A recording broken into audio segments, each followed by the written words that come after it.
Welcome to the Wisdom of Show. I'm your host, Simon Bowen, and every week I'm speaking to the world's greatest leaders, thinkers, and entrepreneurs about complex issues and impactful leadership. Join us in the Renaissance of Wisdom. Well, welcome to this episode of The Wisdom of, where we explore deeper wisdom and get above the tips, tricks, hacks level of conversation and explore how business can be a powerful force for good on the planet in a world that's increasingly complex, politically, socially, economically. And today I'm joined by an extraordinary guest whose work sits at that intersection of innovation, sustainability, and I'm going to say bold leadership. Lauren Flanagan is the CEO and co-founder of Sesame Solar, a company redefining how we respond to climate disasters. And under her leadership, Sesame Solar has developed the world's first renewable mobile nanogrids, off-grid power solutions that can be deployed in 15 minutes or less by one person using the sun and green hydrogen. So we definitely need to understand more about that. It's a fascinating concept. Lauren spent decades championing technology that creates a better future, especially for underserved communities and emergency responders. And so she's not just building energy solutions, she's building resilience. And I think there's probably some compassion at the core of that. And so she was co-founder and CEO of one of the first SaaS companies, Lauren. That's a great thing to be able to claim, Webware Corporation, until it was acquired by a publicly traded company. I think at that point you also worked pretty closely with Steve Jobs, if I'm right. So seasoned investor. I mean, it rattles off 32 companies invested in the last 8 years or so, featured in Authority magazine. So much to talk about, so much more I can say about you, but I'm sure people want us just to get into the conversation, basically, and find out more about you and what you're doing. So welcome to the Wisdom of, and thank you so much for giving us this time. Well, thank you, Simon, and I'm delighted to be here and looking forward to our conversation. What I think I want to launch into straight away actually is Sesame Solar. Let's go to what you're doing right now, and we can backtrack, through the lessons and the wisdom of the career that you've had.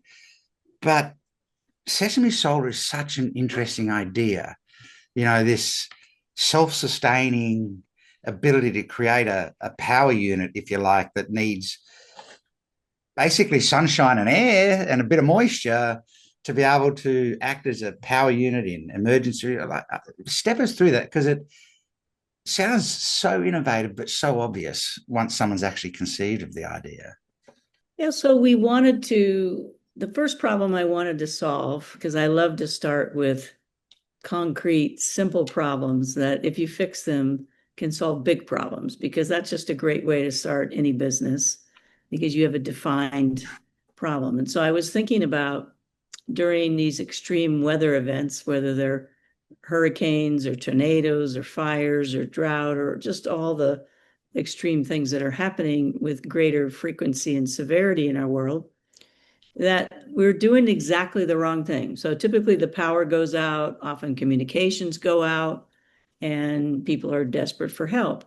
And what do? We send diesel generators and trailers out to solve the problem, which is fine. I mean, we do that because they're easy to use, they're fast to deploy, they're ubiquitous, they don't take a lot of training, everybody understands how to do that. But as we do that, we're compounding the problem. We're adding particulate to the air and water.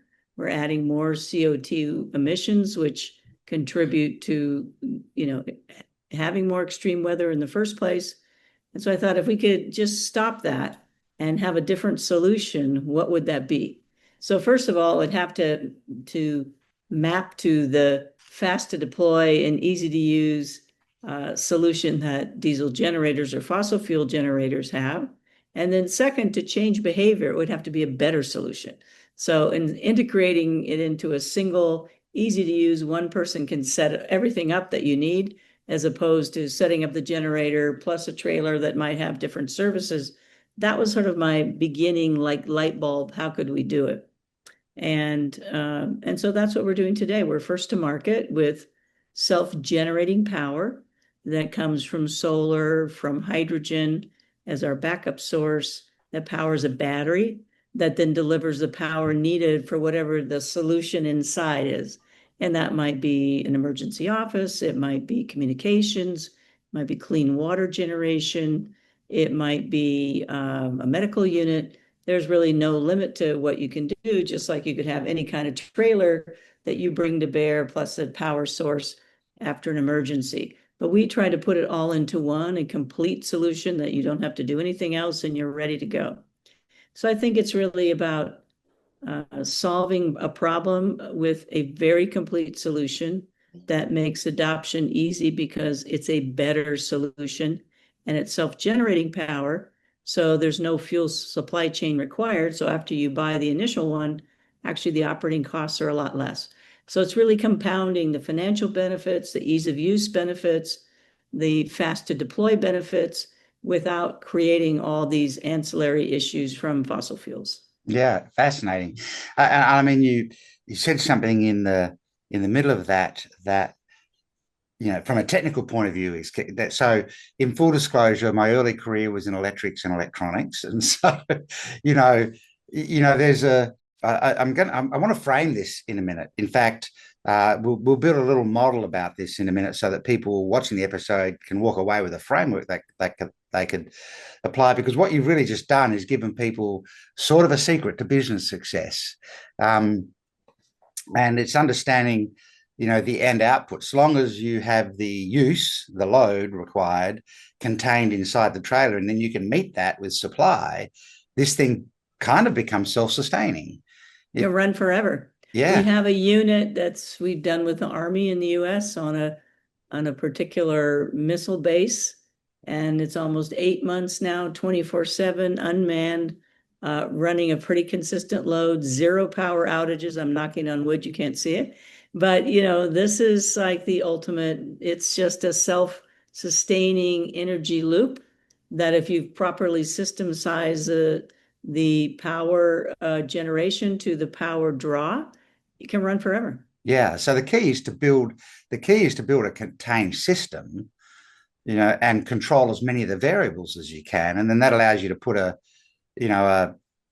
almost a failure-proof solution in place for people. But you made some interesting comments, and one of those was, the best way to start a business is to find almost an obvious, quite tangible problem that needs to be solved, and the solution might be complex. Figure out the solution, and then figure out how to take that to market. And what's interesting about that is, power generation is a fairly old and staid industry, diesel-driven generators and things like that. So, I wanted to step through this idea of in a space where it's quite traditional, maybe resistant to change. How do you bring something new to market? You're first to market on this, and often first to market has to knock down all the barriers and get people to even think that they want to use this thing. And so I'm wondering if I want to capture some of the things that you just spoke about. If we think about, two dimensions, one of them is adoption. And I'm going to ask you to help me identify the ends of these scales in a minute. But the other one is that adoption and then actually solution. So we've seen many people bring a great solution to market, but it had no adoption. And so, but then of course we see people bring a solution to market that actually isn't that great. It's just like everything else. But from an adoption point of view, when you bring something like Sesame Solar to market, what would the two ends of that scale be for you when you're first into market? You're trying to launch something, obviously way over on the right-hand side, this would be full adoption. How do you think about that when you go to market and you've got this vision of everybody's using Sesame Solar? What does that look like for you, that adoption is just almost automatic and high? Well, for example, you're in Australia, but every island nation in the world faces, increasing threats of extreme weather because of warming waters and air, however you attribute it, whether climate change or evolution, but these extreme weather events are happening. And tides are rising, and there's all kinds of extreme weather. So that's huge. And then there's a lot of remote areas, plus there's power failures and grid fragility in a lot of areas. So actually, we think everywhere in the world needs this, but there are particular sectors that need it more. And these are remote locations where there's no grid or fragile grid, island nations which face extreme weather. And then there's certain, defense and commercial applications that need it. So we started with this premise that we're kind of doing the wrong thing in an emergency, but we knew that there's huge adjacent markets, whether the defense or commercial, and they're very large geographies. So actually, this is a mega billion-dollar, Yeah. market. But you start early because you have to get those early adopters who are willing to try things and experiment and help you get the data. And fortunately, that's both commercial and defense markets for us that do that. And then you try to really load that solution, but also make it modular and scalable so that it really can take off. Yeah, fantastic. So, your thought when I said when you think about adoption, your thought went immediately to global, right? Absolutely. Which is, and 100% global, everywhere in the world. okay, and I sometimes wonder when entrepreneurs are starting something, if their thinking is as bold as that straight away in terms of let's build this thing so it goes global. What have you seen in other entrepreneurs from an adoption point of view around their solution that aren't as bold? How do a lot of people frame it? Do they just stay in their geographical space, or do they, niche marketing, for example? You went global and every niche, every industry, right? Is niche marketing safe? Is it playing it safe? Well, we started actually with a very simple, our first deployments were in the Caribbean on the Yep. island of Dominica, which was devastated after Hurricane Maria. And I'm like, if we can't solve this problem, we don't have a business. So I like to have a kind of Occam's razor like that, or a real challenge, existential challenge. If you can't do this, then you don't deserve to be a business and you should shut down, because fast fail is good, actually, before you spend years doing something that's never going to succeed. And Yes. actually, our first deployments in Dominica are still working and running. But that was a great opportunity for us, where we also really understood better the problem of island nations and the fragility of their grid, the kind of climate challenges that they face with extreme weather events, rising tides, storms. That's creates a really difficult challenge, but there's so many of those islands. And so immediately we knew, we were picking a very discrete little island in the Caribbean, but we knew this could be global if we were successful. Fantastic. So, adoption moves from like a test case to global, and I guess solution then moves from untested to you're first to market on Repeatable, this. Pardon? first to market and repeatable. The whole goal is to get a repeatable uh, solution, and then one that you can manufacture at scale. Okay, repeatable, scalable. Yeah, And I know over here, you want it to be better than everything else in the market, but that might be absolutely. inside the grid. In order to get something up to that level where it's repeatable, scalable, and it's global.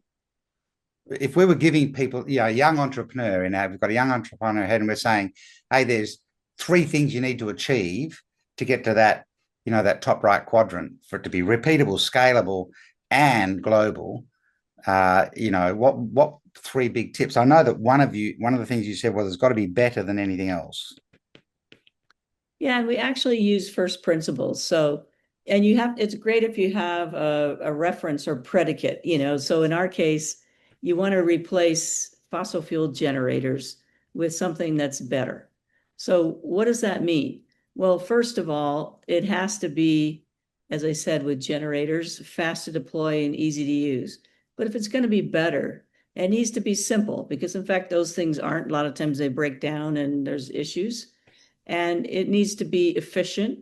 In our case, it had to be mobile, so we could take it where it needed to be modular. It had to be durable. These are all the things that contribute to, you take all those little concepts, but that's how you have your essential design principles. Yeah. So if you lay those down on a matrix, then that helps you form, like, what are the technologies that you need to use. So I think you've got to get those first principles of If you really want to achieve simplicity, efficiency, and be able to replace incumbent technologies, it has to be better. And Yeah. so those are like, because people won't change their behavior. If it's just a little bit better, okay, fine, but they're not going to change behavior. It has to be radically better. But at the same time, has to have the ease of use, deployability, and if it can be simple, it's great. It's really the biggest challenge, I think, in technology, and I love this challenge, is how to make very complex things easy to use. Yeah, absolutely.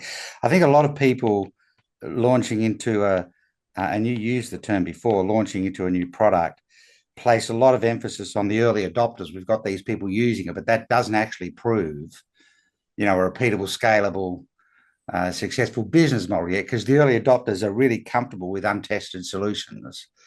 Let's give it a go. As opposed to, I suppose, up here in this quadrant, people can see a relatable, scalable business, but it's still in this test case mold. People are seeking proof, which is why the Right. test case is so critical. I don't know what is down in that bottom left quadrant. I don't know what the label of that bottom left quadrant is when a business is stuck down there. They've got an untested solution. They've got one test case, if you like, but it hasn't proven it yet as repeatable and scalable and doable. I'm not sure what that. I don't know if anything's in your mind, an entrepreneur finds themselves down in that quadrant. What does that circumstance look like? Well, I actually might say move early adopter there. And in the right one, I might say urgent need. Because if you had an urgent need, then you are kind of willing to cross the chasm, right? So if you have an urgent need or problem, Yeah. you are going to be even more willing to adopt than an early adopter. Early Yes. adopters are ones that will try new technologies because they like innovation. They want to be first. I just had a meeting today with an organization. So, we want to do this because we want to be first in our category. So there's a lot of people who like that. That's kind of fills a desire they have for innovation or a desire for recognition. But if you solve an urgent need, then with a solution that really meets that urgent need, you became a must-have, and that then will propel you to global opportunities. So if there's two business paths to the top right quadrant, and they go through, you you you do this in a test case in an untested product with the early adopters, then you've got to prove it, which means get some people to buy it and commercialize it, versus pathway two, where you test it, you can hit an urgent need on this. Scalability and repeatability obviously is going to be a function of you being able to unfold the internal mechanisms of your business. What part is either one of those paths more fast track than the other one for someone who's a founder, startup, bringing new technology to market? Would you generally go down the urgent need path first before you start trying to prove it to the whole world? Yeah, I mean, for example, defense is urgent need. So, you find these opportunities that have to have this, then that's really good because that can help drive your volume. But then the early adopters will work with you because they love innovation and they'll help you make your product better. So they're both important. They're both the low-hanging fruit of opportunity as opposed to, trying to create a market somewhere. If Yeah. you can find those innovators that want to be first, want to try it, want to help you make a better product, that's a good long-term partner that will help you grow. But at the same time, if you can meet those urgent needs, you can have immediate growth that can help you towards scalability. And that might be where the niche conversations start to emerge. The urgent needs are going to be in specific niches that then allow you to scale repeatedly across other sectors that maybe don't have the same urgency. It's interesting, if we think about starting a business, solve a problem that is obvious and tangible first, find a place to test it, a test case where it's controllable and it maybe doesn't expose your solution to the entire world visibly and publicly just yet, allows you to control the test case, test it. In your own mind, you need to be able to prove to yourself that it's repeatable and scalable. at the level of quality that you need to produce it at, because some people are going to require proof. That's one pathway. Go and capital raise and scale up, and you're almost testing in the open market, as opposed to, okay, step out of the test case in terms of adoption and go to niches or parts of market that have an urgent need. You know this will solve. It's still not high volume and full scale yet, but you can prove it in niches. And then based on first principles and bringing something to market that is simpler, faster, more efficient, and better than anything else comparatively in the marketplace, the business will start to scale, because you've now turned this tangible problem no one was solving into this repeatable, scalable, better quality than anything else on the planet. You got to think global, folks. Be bold and go for the bigger game, but start in a controllable, testable environment. All pulled out of Lauren's wisdom in terms of how she brought multiple solutions to market, and indeed invested in a whole bunch of companies. Was there a catalytic moment for Sesame that? I mean, obviously the environment's important to you, and climate, better climate management, but also these fast responses and ability to be able to respond, when there's an emergency, but also long term. I think you said 18 months. One of the units is deployed with the Air Force. But was there a catalytic moment that sparked the thought of Sesame Solar? Was there, or did it just emerge over time? Well, there are kind of two things. I think the desire to address extreme weather events and climate change was emerging over time as I saw them, beginning with Katrina, which was really catastrophic for the US, the hurricane. And that I always thought the government would be ready, but they weren't. And I realized we all have to contribute to that, businesses and individuals, to try to solve it. So that was part of it, wanting to do something to solve this problem and kind of thinking of a very discrete problem we could solve to do the test case. But I think really the part where I got to the next level of how do you make this continuous self-generating energy loop, we actually had bid on a contract in the state of California for a mobile, generator type of solution that was using renewable power. And we did a lot of work on it. It was one of these things is about this thick in your bid, and we lost. And one of the reasons we lost was we had used fossil fuel generators as a backup power. And they're like, oh, we don't want any fossil fuel. But that, I guess, wasn't crystal clear in the instructions. And I'm like, okay, so what else could we do? And I started thinking, well, we had not used hydrogen before because as a primary energy source, it's not as energy efficient as you might want.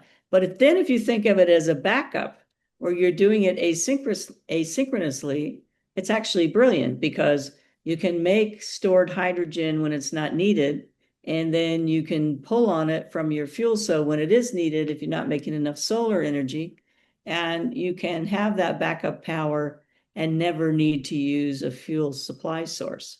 And when I kind of got this aha moment, I'm like, okay, this is really the self-generating loop that we need, and we need to go into this direction.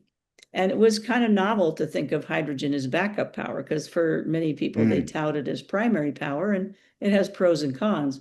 But as asynchronous backup power, make the hydrogen when you don't need it, store it at low pressure as a solid, so it's not polyporific, it's not going to explode, and be able to transport it at low pressure, so you can put on a plane, a train, a ship, a car, a vehicle, then that's really advantageous. And that was like the aha for me. And that got us into this whole self-generating energy loop, and then realizing, wow, there's so many markets that we can address with this notion. Yeah. And, it's interesting. You're a self-proclaimed nerd from a young age. Total geek. Geek my whole life. Geek, playing with this sort of stuff, right? So, you're playing into something we often talk about. Founder-based companies generally go to the market on the back of some kind of unique genius that others haven't brought to the market. And, the founder's somehow seen around corners that others didn't see. This realization you had about hydrogen as backup rather than primary power source. And the challenge for companies is to codify that genius in some way so that the genius of the founder doesn't exit. And when you're no longer there, sometime down the track, Sesame Solar kind of goes, well, do we really need the hydrogen as a backup power? Why don't we make the hydrogen the primary power source? Then you have high pressure hydrogen problems, transportation, and everything else. There's always this genius. And I know that, when you were with Webware, you had the opportunity to, you had a fair bit of interaction with Steve Jobs. I heard you making a comment that he, whilst also very supportive of you, had this view that he wants to make a product that no one knows they want until they have it, and then they can't do without it. And so the key is design, right? I think it'd be interesting for people, for you, if you could just tap into, because it strikes me you kind of think the same way. What is the problem that people don't even realize they're having? But if we solve that, adoption will almost become automatic.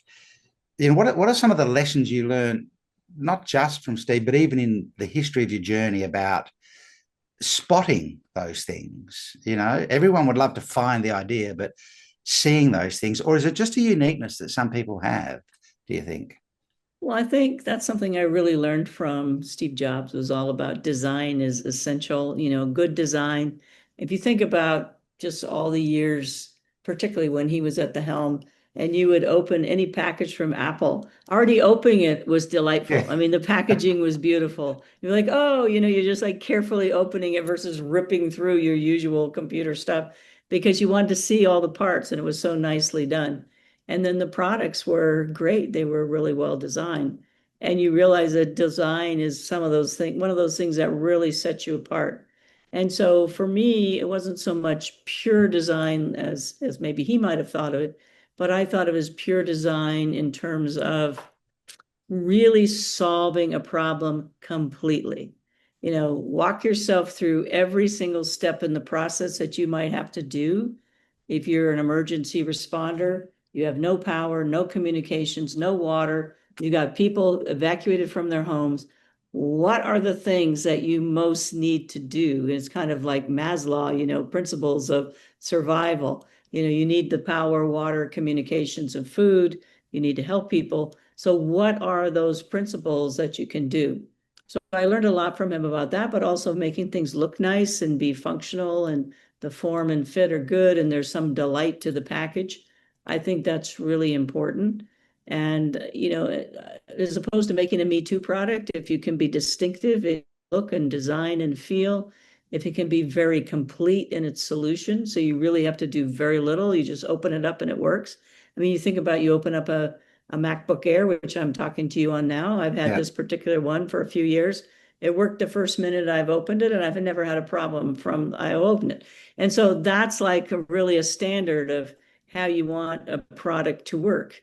And I learned a lot from that as to, how you think about what good means and what delighting a customer means, and how you can stand apart by a good design, which might not just be looks and cosmetics. It's, to me, form and function and usefulness. Yes.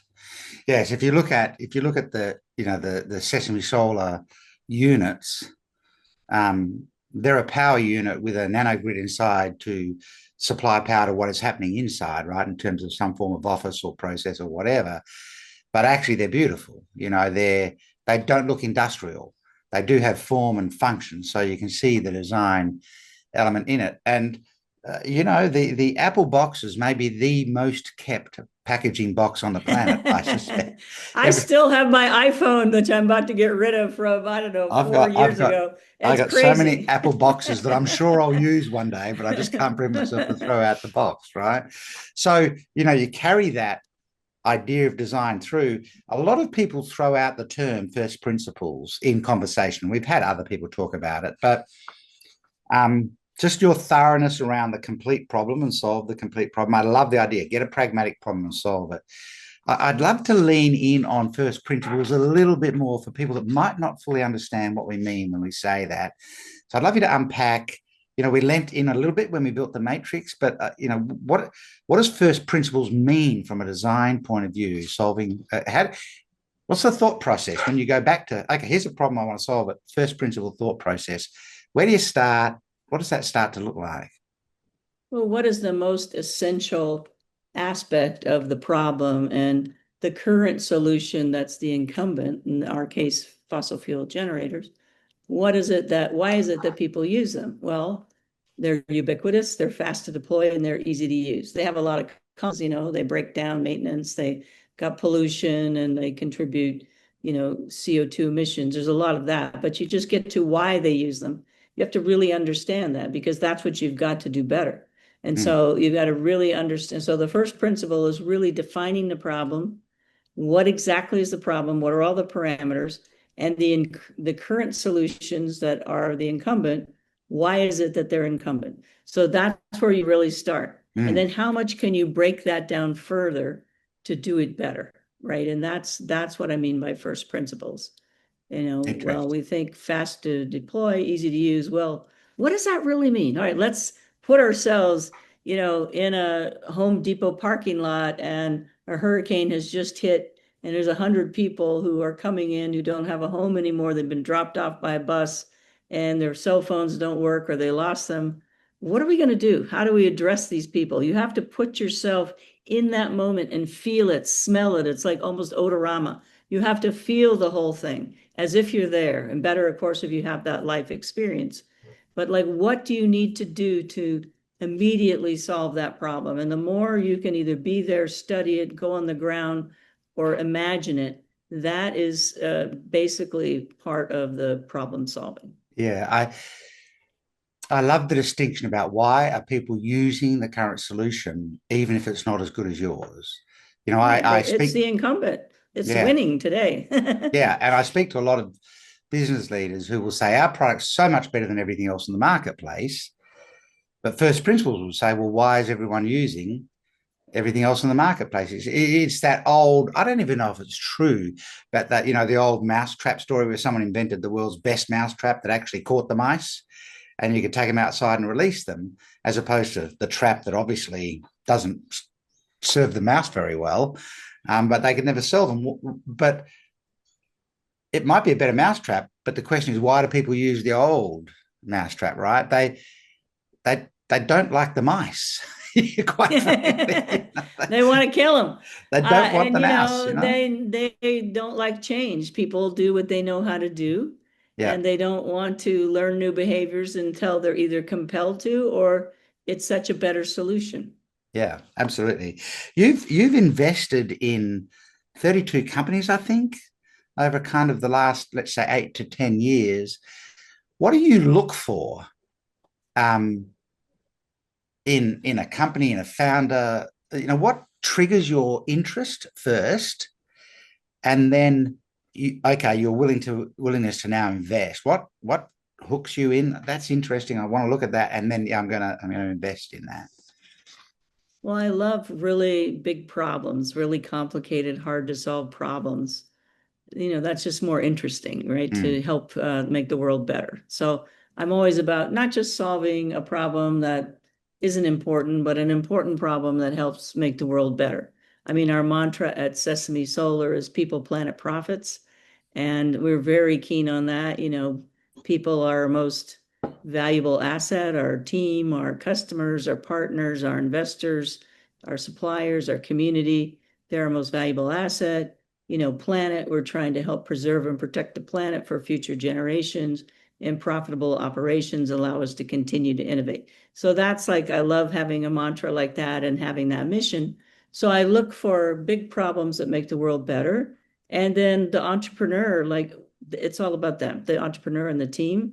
Are they able to do it? What's special about them? Why them? Why now? And so the big problem, because you can make a lot of mistakes, but if you're solving a big problem and you get at least part of it right, you're going to live for another day to continue to iterate and innovate, because we almost never get it right the first time. It takes a few years to do it. And then a team that has that kind of persistence and vision and the ability. And I always think, why them? Why now? okay. And so what? Why them? Why now? Interesting. So really, the interest is sparked by the what and the why. Is this a big problem? And is it going to serve a purpose? Um, and then, but you invest based on the who and the Right. timing of that. So you get interested, what and why, and you invest on the who and when. Right.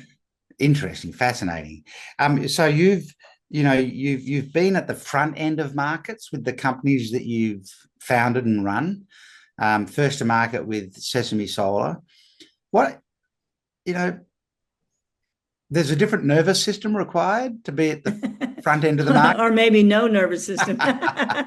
So I'd love to unpack the pros and cons of being first to market. I think everyone has this dream they want to be first to market with something, but it's not for everybody, and sometimes it can backfire. Based on your experiences, what are the pros and cons of being first to market? Because it's something everyone thinks they're striving for, but it isn't always what everyone thinks it is. I'd love to unpack that first to market world. Well, if you're first to market, you can get, certainly a certain amount of market recognition, which can attract those early adopters to come to you. And so that's one of the reasons you want to be first to market. Of course, the risk is somebody else watches you and then finds your mistakes and what you did right and what you did wrong. They copy, they have more capital, and they do it better and they kill you, right? So, it's not always great to be first to market. You don't want to be too bleeding edge. But if you are first to market, you can't just think of that as the end goal. That's the beginning. You have to continuously innovate and continuously, work to find product market fit, so that it's really about being a continuous innovation engine, and that will drive those first adopters, and that will help you find the solutions to those urgent needs. And how do I think one of the things that's happening, one of the byproducts of artificial intelligence, for example, is IP, might be losing value quite rapidly depending on what it is you bring to market. And, if you, I can't remember what company it was, but one of their programmers dropped, in the early stages of ChatGPT, dropped some key code from one of their programs in there to find improvements. Of course, what they'd just done was dropped core IP into the large language model. And so, IP protection, I think, is going to become a bigger and bigger issue for people. It's getting easier to look at what somebody else conceptualized and then create a copy of that these days. Are there any mechanisms or any thought processes when you come up with a new solution, a complete solution, you want to be first to market, but how do you hold on to that original genius edge for as long as possible? Well, I think, intellectual property can have many aspects. I mean, we always think of patents, and patents are great, but, they're really more valuable to large companies because they're only as valuable as you have a budget to litigate to protect them, Correct. right? If you're a little company and you can't afford the lawsuit, it doesn't do you a lot of good.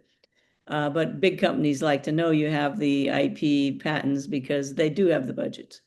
And then there's, other kinds of IP like software. But probably in our kind of business with manufacturing, really the trade secrets and manufacturing art, because you don't even show that in any of the patents, because that's the secret sauce. So the Right. patent might describe the broad aspects of it, but the little details that how you actually do it, that should be secret into manufacturing art. And then having, multiple levels that you are able to deliver value. So we manufacture, we integrate, and then we also have software. And so all of those things are part of the solution. That's hard to replicate overnight. And if you keep innovating and growing those kind of, three-ring circus, if you will, of value, that helps give you protection. But, to your point, AI, you can look at a patent and somebody who's smart at it could say, oh, well, they missed these things. I could go get a different patent and, semi-copy it and come up with another angle. But it doesn't really do you any good if you can't build it and make it really work. And so you don't really show those secrets. Just like I've never copyrighted software, because why? You're just showing people your solution. You just keep that as a trade secret. Yeah. Interesting. And then, of course, the market itself, is probably the greatest protection that you can have. If the market knows that you were first to market and are probably still the best solution in the market, that is the best protection on IP you could possibly have. And Well, so, if you're scalable and global, I mean, you win, yeah, right? And so there could be a new incumbent going to challenge you, but it's going to take a lot to undo that. yeah. And So, that's why you have to continuously innovate. You can't rest on your laurels. so if you were giving advice to a young entrepreneur, and they looked at that matrix that we drew earlier, and they went, "Yeah, I want to be global and scalable," um, but they're starting out with something. Are there, 3 to 5 principles, tips, thought bubbles you kind of share them and go, based on my experience, you want to be global and scalable? Let's call that being bold. Um, Here's some things I'd suggest you think about as you go down the journey.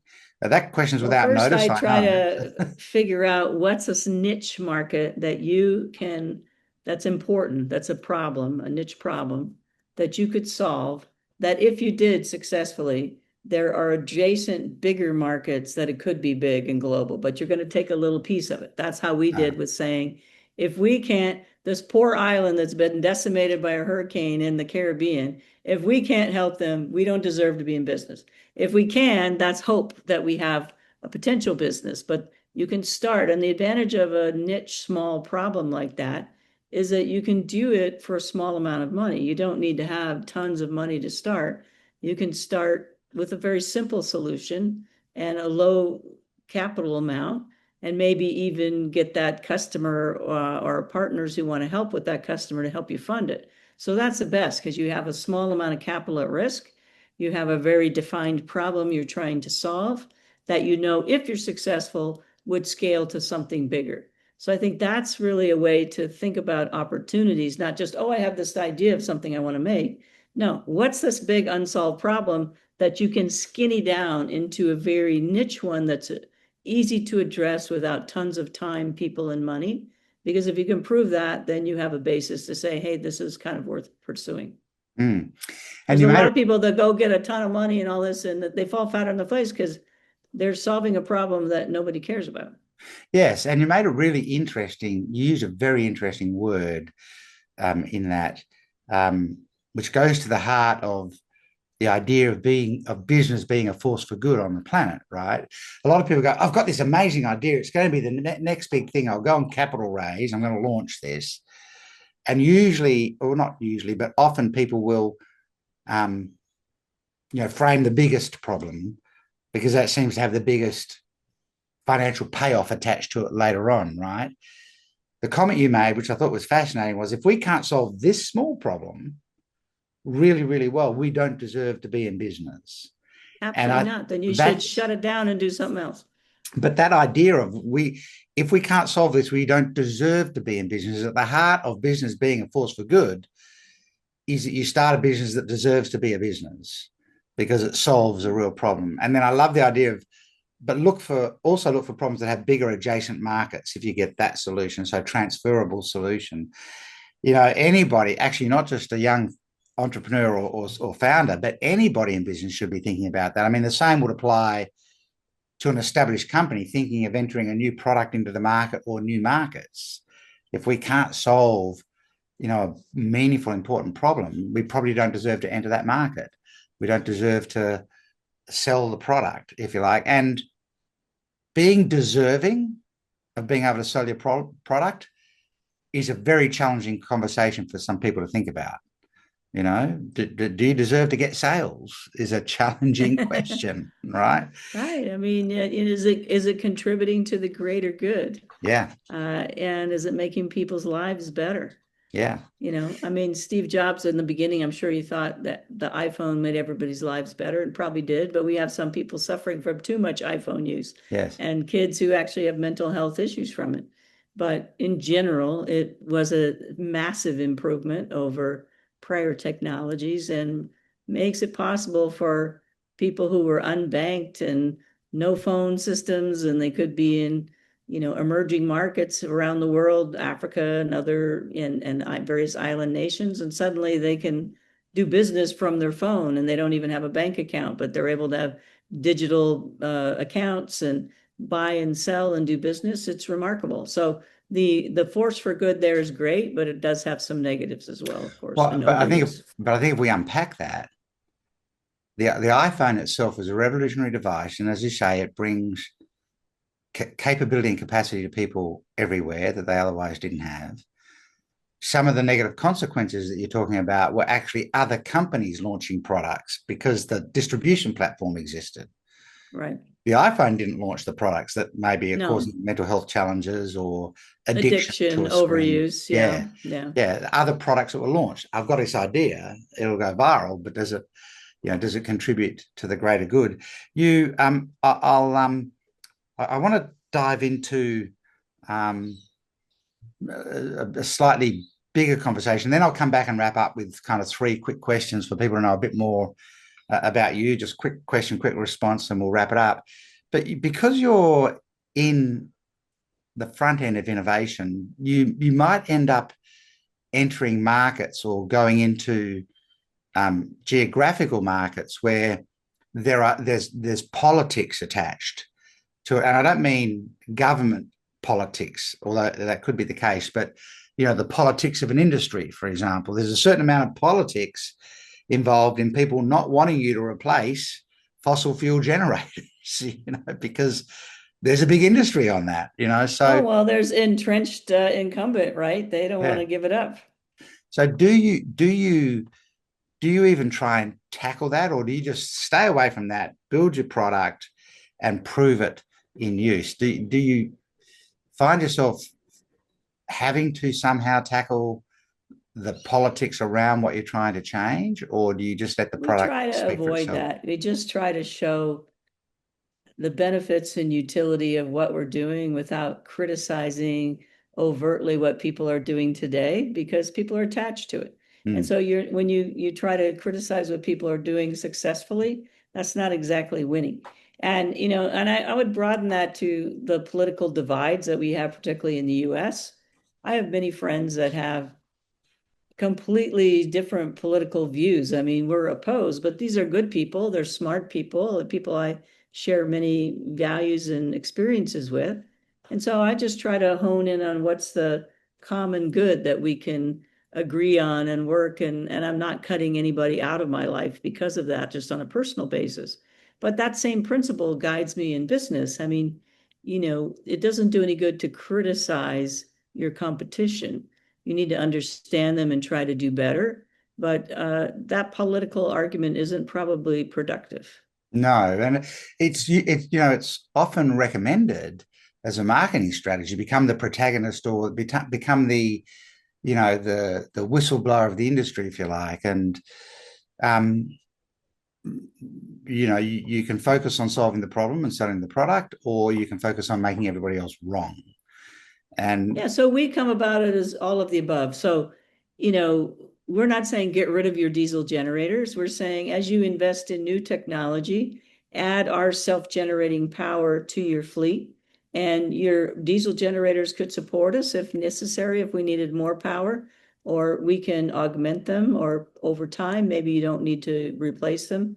But instead of saying throw it all out, yeah, just we're going to evolve and help you do it better, and we can all coexist. And I think when that sort of philosophy is more successful, when you're challenging a deeply entrenched incumbent, you just try to do it better, but you don't say, hey, this has to end. yeah. Lauren, there's I could unpack your your career journey and the lessons you've learned from it for hours, really, for people, because you're in there doing it. You're in there launching new products that require a manufacturing system behind them, that need to be delivered to a location, that have complexity attached, but they solve really fundamental, real problems. There's a whole lot of principles that people can tap into just from today's episode. So I'm greatly appreciative of that. I'd love to wrap up with these 3 quick questions for us to kind of understand Lauren a little more. Was there any particular setback at any moment in time that really reshaped how you think about things? Well, personally, I had three, well, two serious, but one almost near-death experiences.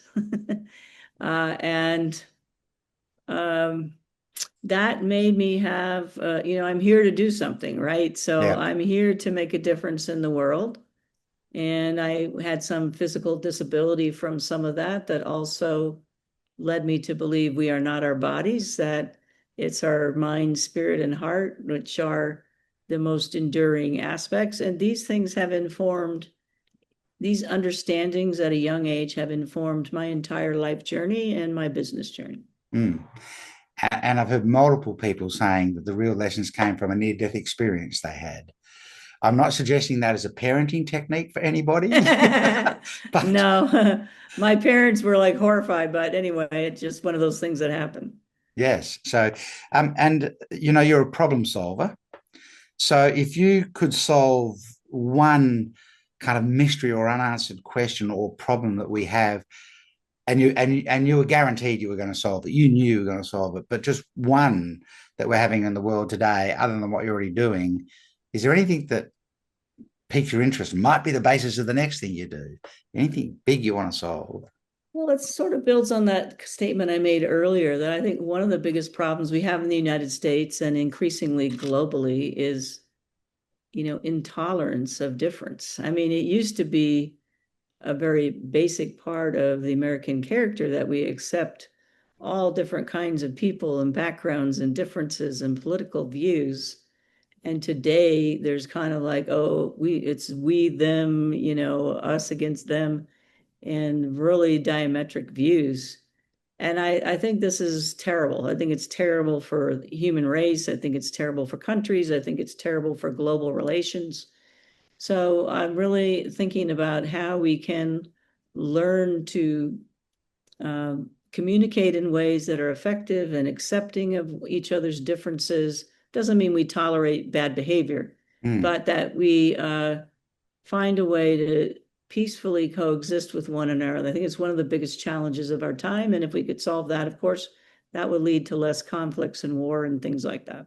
yeah. So to me, that's the biggest problem, is a lack of acceptance and understanding of the other, however we define that. And, I try not to live that way, but I think probably whatever I do next will be something along those lines. Interesting. And lastly, if you could have sat inside as a fly on the wall of any one of the great negotiations anywhere in the world over time historically, where what would you have liked to sat in on to see what was really actually discussed? Well, historically, it would probably be something around World War II, but right now, I think the really biggest problem that I would like to be actually a part of the negotiations, if I could, is really around the Ukraine, Russia invasion of Ukraine, because I believe they are the firewall to World War III. And I'm not sure that the best minds are all there, solving this problem. I think it's extremely complex. But if we could solve that, that would be a really interesting negotiation to be in, and be very compelling to see what could you do to stop this terrible situation in Ukraine. Lauren Flanagan, you do like to take on big problems, and World then peace. and yeah, and but try and solve them, right, and then go back to first principles as you try and solve that. I'm really grateful for the time that you've given us here. I know that you're on a business trip. You're not even in your own hometown at the moment, so you I'm in a hotel, a nice yeah one, taking but a take, hotel. taking some time on a business trip to record this episode with us. So I'm very, very grateful. I know there's a lot of wisdom there that people can lean into, particularly those people that want to take something to market that changes things, that shifts the dial completely. So thank you very, very much. I'm really grateful. Well, thank you, Simon, for inviting me. It's been a really interesting and fun conversation, and I hope there's a few pearls in there for those looking. I'm sure there are. Thanks, Lauren.